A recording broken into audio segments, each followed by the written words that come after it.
Assalamualaikum warahmatullahi wabarakatuh. Selamat datang kembali di channel kami.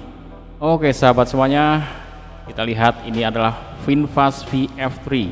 Mobil ini sangat mempesona di Indonesia. Dia punya daya tarik dan punya daya jual yang cukup baik. Dan ini sudah terjual beberapa unit di Indonesia. Peminatnya banyak sekali, dari kalangan orang biasa sampai artis sudah pada beli kendaraan ini.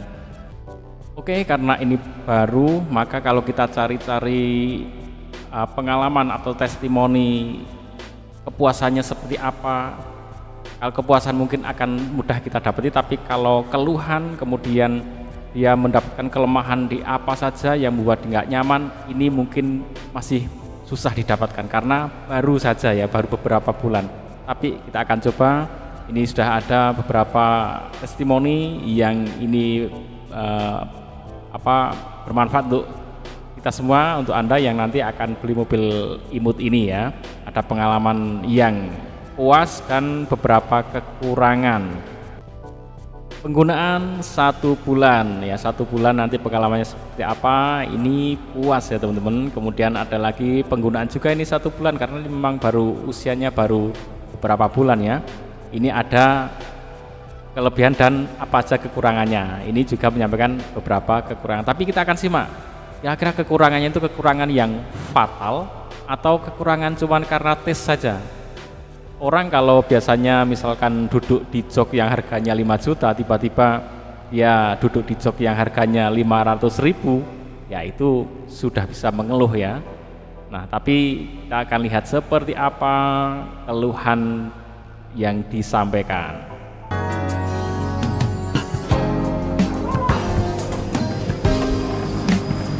Welcome back to Kainamas Garage dan VinFast VF3. Dan bukan hanya VinFast VF3, tapi ini VinFast VF3 kita yang gue udah pakai selama 1 bulan. So, in this video, I'm gonna tell you what it's like to own a VinFast VF3 for 1 month. Without further ado, mari kita ulik bareng-bareng.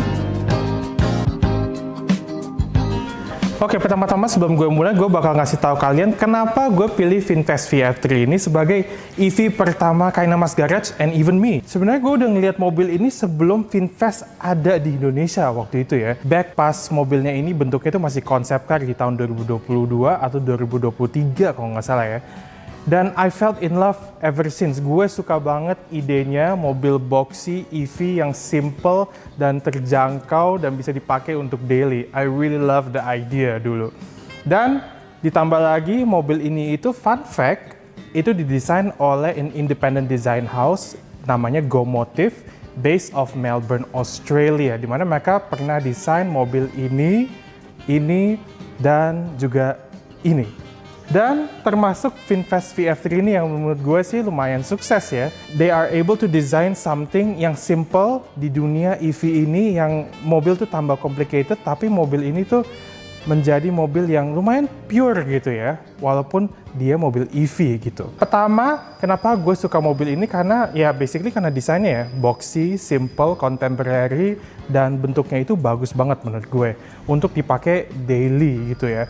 Dan susah banget loh nyari EV menurut gue yang zaman sekarang itu yang nggak terlalu canggih, yang simple apa adanya, dan yang pure gitu ya. Dan mobil ini itu menjadi jawabannya menurut gue.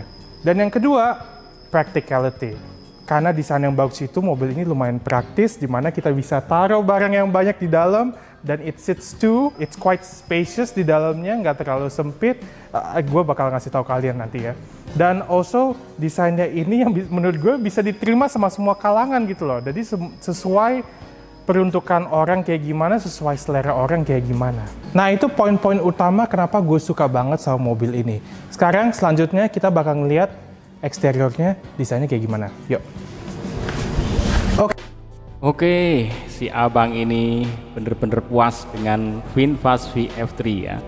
Bener-bener sangat puas dengan desain dan performanya. Oke, kita lanjut ke pengguna berikutnya. Pengalaman pertama pakai mobil listrik itu kesannya awalnya pasti ada rasa takut. Kenapa takutnya? Banyak lalat. Takutnya yang jelas karena ada mikirin tentang baterai. tentang jarak tempuh. Tapi setelah dipakai itu justru nggak kerasa takut ada apa-apa karena memang butuh waktu buat adaptasi. Oke, itu kekhawatiran yang sudah disampaikan dan ternyata terjawab ya. Ternyata it's okay, fine saja. Jadi untuk mobil listrik ini dari baterai, SPKLU, kesiapan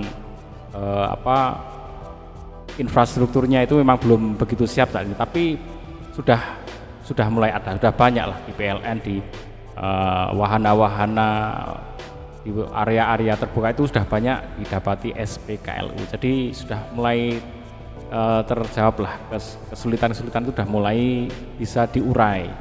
Kalau pakai terutama mobil ini ya, mobil listrik ini, itu kita jadi tontonan kayak artis. Kenapa?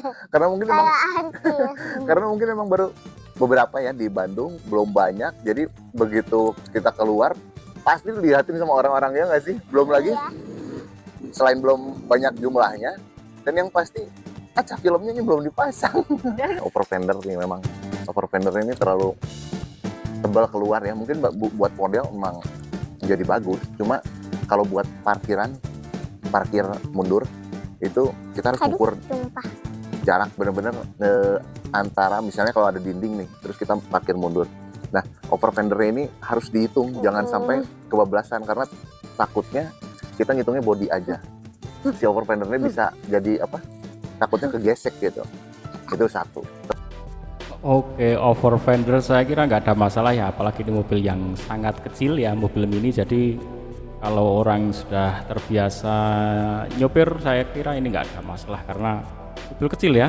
Mobil yang besar-besar aja parkir baik-baik saja, apalagi yang sekecil ini saya kira over fender no problem lah ya. Masalah yang jadi masalah gitu. Yang kedua, karena kita memang biasa parkir pakai kamera mundur, ada kamera mundur, jadi kadang-kadang pas kita mundur tuh nggak nyari-nyari gitu, karena nggak biasa gitu kan. Kalau biasanya kan tinggal, emang sih sebelumnya nggak ada kamera mundur ya, mobil-mobil sebelumnya, cuma karena udah kebiasaan yang terakhir kita ada kamera mundurnya, jadi begitu mundur itu celingak-celinguk agak kurang nyaman lah ya. Enaknya memang ada gitu. Oke, kamera mundur saya kira kalau mobil sekecil ini nggak begitu signifikan ya, tapi kalau mobil yang besar, wow, kamera mundur, kamera samping itu sangat penting. Tapi kalau mobil seimut ini nggak masalah ya. Tapi kalau mau ditambah kamera mundur sebenarnya nggak susah ya, tinggal beliin kamera, dicolokin ke layar depan gitu, udah bisa digunakan ya. Modifikasi udah banyak yang bisa membuat modifikasi seperti itu kalau mau ditambahkan. Spion ini kalau menurut saya pribadi itu ketika kita nyetir, kita ngelihat sisi kanan atau kiri, itu spionnya sudut pandangnya kecil, jadi ketika kita mau belok kita jadi harus agak maju, ceringak-ceringuk, nggak bisa kita diem stay di posisi, terus kita hanya ngelihat dari spion aja. Spionnya kecil, kalau kita bukain keluar itu justru si body jadi nggak kelihatan, tapi kalau ke dalam nih justru kanan kirinya nggak kelihatan. Emang ada beberapa masukan gimana kalau si spionnya ganti deh gitu ya. Emang Oke, ini masukan bagus sih untuk VinFast ya. Jadi mungkin perlu dipertimbangkan lagi itu spionnya, karena spion kalau mungkin murah itu spionnya yang dipakai di situ, jadi kurang bagus ya tingkat kecembungannya itu. Jadi untuk daya jangkaunya untuk pandangan jadi sangat terbatas. Oke, mungkin perlu dimodifikasi. Mungkin modifikasi sendiri juga bisa untuk spionnya. Ada kan spion yang lebih nyaman untuk digunakan. Itu jangan salah tenaganya. Wah, meskipun kecil tapi luar biasa ya nggak sih? Ya. Begitu kalau mau nyalip, kalau mau ngegas tuh, ya beda banget itu, terasa kecil loh tapi loncat. Kecil. Nah, ini testimoni yang sangat penting ini teman-teman ya. Tarikannya oke. Nah, ini informasi penting banget untuk kalian yang nanti akan beli mobil ini ya. Tarikannya oke, untuk nyelip, untuk akselerasinya bagus ya. Ini lampu karena kita biasa pakai terutama untuk ke perjalanan jauh ya, kalau di dalam kota nggak ada masalah.